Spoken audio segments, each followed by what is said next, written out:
Thank you, Mr. Speaker.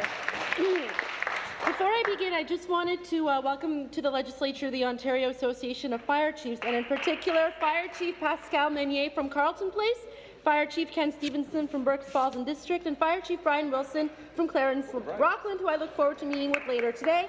I also want to give a quick shout-out to Fire Chief Kim Ayat from Ottawa, who couldn't be here today. Mr. Speaker, my question today is for the Solicitor General. Protecting citizens is at the core of our government's work for the people, and the enforcement of modern and robust fire safety rules protects the lives of citizens, as well as our hardworking firefighters. And Mr. Speaker, we know that fire regulations are a key part of ensuring the safety of our communities. These regulations aren't always on top of mind for everyday citizens, but they have a big impact on fire services' ability to do their job. Could the Solicitor General please let us know how improving these regulations are making firefighters and citizens safer? Opposition come to order. Solicitor General. Thank you, and thank you for the member from Carleton for your important question, but also for serving on the caucus advisory team for Solicitor General. You know, her advice is very valuable, so thank you.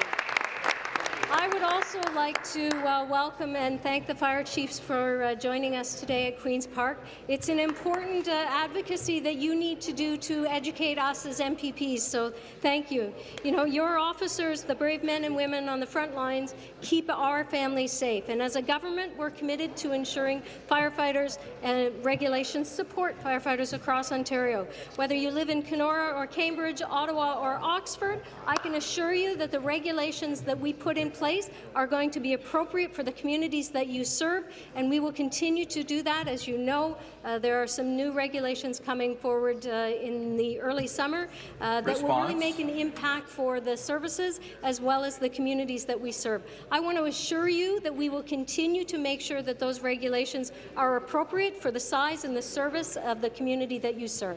Thank you. Supplementary question.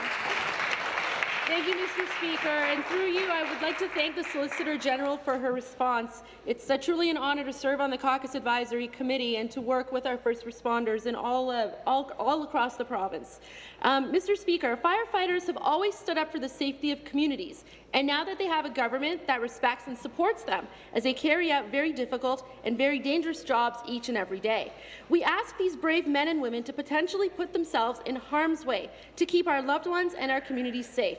And in return, we see it as only fair to support them in their important duties. And through you, Mr. Speaker, could the Solicitor General please tell us more about how our government is providing better support to firefighters across Ottawa and Ontario and improving fire safety? Thank you. Solicitor General. Thank you, Speaker. So as you know, our government values the important work that firefighters do as they place themselves in harm's way. And I want to also give a shout out to the volunteer firefighters, because they also play a vital safety role in our small town communities. You know, it's frankly why we amended the Fire Protection and Prevention Act this past fall, to ensure that full-time firefighters can volunteer their services if they choose in their home community.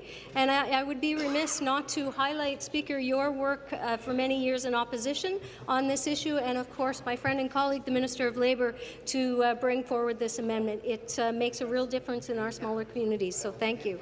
These amendments protect firefighters and municipalities from any pressure to dismiss professional firefighters from what is commonly referred to as double hatting. This will also ensure that professional firefighters cannot face association penalties for double hatting, and to allow municipalities to include them in their service model. Our government is restoring respect for first responders and including firefighters, and I want to thank them for their service. Thanks.